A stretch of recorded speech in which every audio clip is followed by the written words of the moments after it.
Everyone knows you cannot wear brown shoes in the US. Okay, I don't get it. I don't get it. Who follows these stupid rules anyway? Hey, I'm Levi Peters and this is Demetrios Levi, and today we're going to talk about something that really bugs me, and those are outdated style rules. Now, style rules are here for a reason. If we didn't have them, we'd be like a bunch of chaotic monkeys that just ransacked a Halloween store.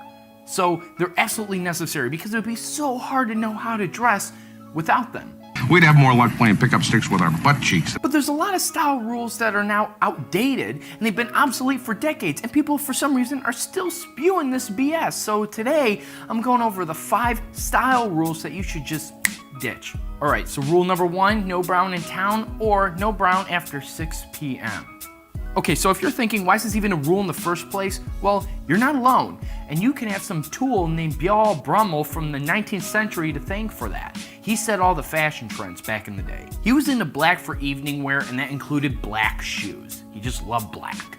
I only work in black, and sometimes very, very dark gray. So people started to wear black shoes in the evening. Now this rule is still talked about and even followed, even though Prince Edward of Wales destroyed this rule pretty much in the 1930s because he was a big fan of brown shoes and he wore them all the time. And whatever he wore, people generally started to wear. But people still decided to take advice from this dude. I mean, don't get me wrong, I love black, but that's just too much. It's a 200-year-old trend. It's time to ditch it. Bye-bye!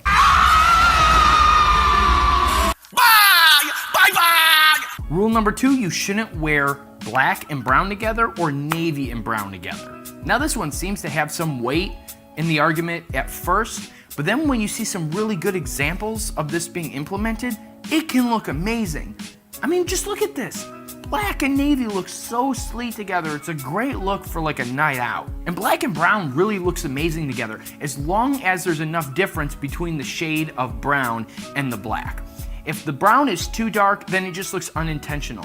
But the key to making this work, and this is for most outfits in general, is contrast. When you have contrast, not only does it break up the outfit into individual pieces, you can see them more clearly and pieces stand out more than the other. So if you have like light brown, almost tan Chelsea boots or something like that with a whole black outfit, it really emphasizes those Chelsea boots. So it's used for not only clarification and breaking up the outfit, but also actually focusing and highlighting certain aspects of the outfit. It clearly shows that it's intentional and that it wasn't a mistake that you try to cover up. Somebody got at me once for wearing brown and black together, and they're like, "You're wearing brown and black together? That looks terrible." But hey, times have changed, sister. We're changing the game. No brown and black, no black and navy, screw it. Rule number 3, you must match your medals. Now this one always confused me because what if I had a silver watch but I'm wearing a gold ring? I mean, what if I'm married? I'm not gonna have multiple colored wedding rings, no way. That just would be wrong. Got my gold ring, my silver ring, rose gold, yellow gold, gun metal, black metal, black metal. What really confused me about this rule before was when I asked, what if I have a two-toned watch that's got silver and gold on it? And I do have one. And I always thought, what am I supposed to wear? Am I only supposed to wear gold and black or one or the other? It doesn't make any sense. You have a gold watch that goes good with your outfit? Wear it. You got a silver necklace or chain that goes good with the same outfit and looks good with the watch? Wear it. Plus, I'm Orthodox. I gotta wear this necklace all the time. I'm not swapping that out neither. It's about respect. They're all about the respect. You gotta match your medals? Nah, let it go. Do it! Yeah! Number 4 is matching your tie width with your suit lapels. Now this one's a bit tricky because it's not entirely false. There are good reasons to listen to this rule in general, but there are a few caveats, and that's why I put it on the list. Where it doesn't work is, 1, if you have super skinny lapels, you're gonna have to wear a super skinny tie if you wanna match it, and yuck. When you're trying to dress nice, you don't wanna look like you're in a pop punk band or something. Nuh-uh. Different occasion. But then again, that's just another reason to stay away from those super skinny lapels.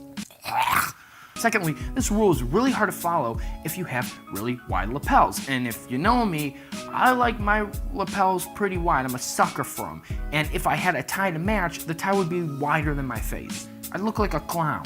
Like I'm a clown, I amuse you? I make you laugh? In the end, it's all about proportions and what looks pleasing. So if you have a normal width or a slightly wider tie, and you have a suit with real wide lapels, and it looks proportionate, it looks right, then wear it. The rule is meant to keep things in proportion, but it always doesn't apply so easily. So just remember that, and you'll be good to go. So matching your lapel width with your tie, it's not set in stone, so dump it.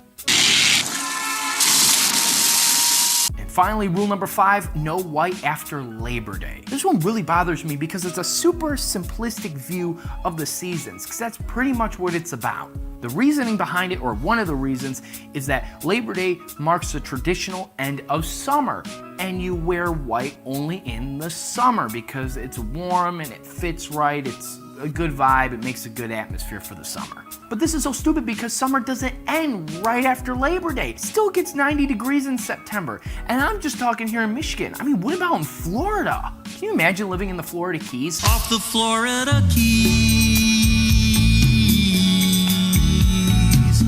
And being like, no, I'm not wearing white. It's after Labor Day. It's the fall, so I'm gonna wear brown tonight. But isn't it after 6? Looks like I'm wearing black. No way, dude. So you know what? I'm gonna keep wearing white. In fact, I'm gonna even blend in with the snow and wear white in December, January, February, March. No white after Labor Day? Toss it! Get him out of here! So there you go. 5 style rules that you should just ditch. Just toss them. Now there's something I want you to remember. Rules are invented for reasons, and these style rules generally are very important. They're here to make things easier when we put outfits together. They're here for etiquette. They're here to make things complimentary. But some of these rules just make no sense or are obsolete, so we should just ditch them. You don't have to follow them. No one's forcing us. I like to go by the Italian mantra, and it's once you know, understand, and master the rules of style, then you can break them. If you guys like this video, please give the like button a little tap, just a little one. If you're not subscribed yet, please do and become part of the family. And if you're feeling it, you can check out my Instagram at Demetrios Levi for outfit ideas and inspiration. But before I go, I just want to say I have to thank all of you, and especially all my new subscribers who have come to support me from MIgardener. Luke sent you guys over here, and I literally can't believe it. Luke has been my friend for like 7 years now, and he does so much for me and for others. It's unreal. And I came back from work one night, and I had my normal like 60 some subscribers, and then 20 minutes later, for some reason, I got all these notifications and all these comments, and then I found I had like over 100 subscribers. I thought something was wrong with the computer, and I couldn't believe it. It was like a dream. I'm like, oh my gosh, what's going on? And then everyone's like, oh, Luke sent me here from MIgardener. Great channel. I couldn't believe it. So I go on his channel, I see that live stream he did called Let's Surprise a Friend, and I was about as red as Santa's suit. Like, I was blushing. I couldn't believe it, and it just blew me away. So I just really want to thank all you guys. It really boosted my confidence and my motivation to go farther, and I can't thank you guys enough. I'm so ecstatic. I'm so excited right now. So thank you so much. I feel like I'm on top of the world. Just want to put that in there. And Luke, I love you, brother. So yeah, I just want to put that in there. But before I leave and I walk off screen, I want to know, which style rule out of the 5 that I mentioned do you find the most ridiculous? For me, it's no brown in town. That one just makes no sense. Makes no sense. But I want to know what you guys think, because as you know, it's a group thing, and we're in this together. All right, I'll see your beautiful faces next week. Calimera. All right, why did it get so dark? Always for the outro, it gets freaking dark. My stupid camera. So there you go. 5. Oh my gosh, can you keep it down a little bit? Just a little bit?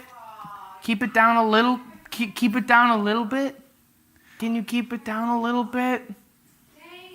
Can you keep it down a little bit? Keep it down a little bit? Bye! Bye-bye!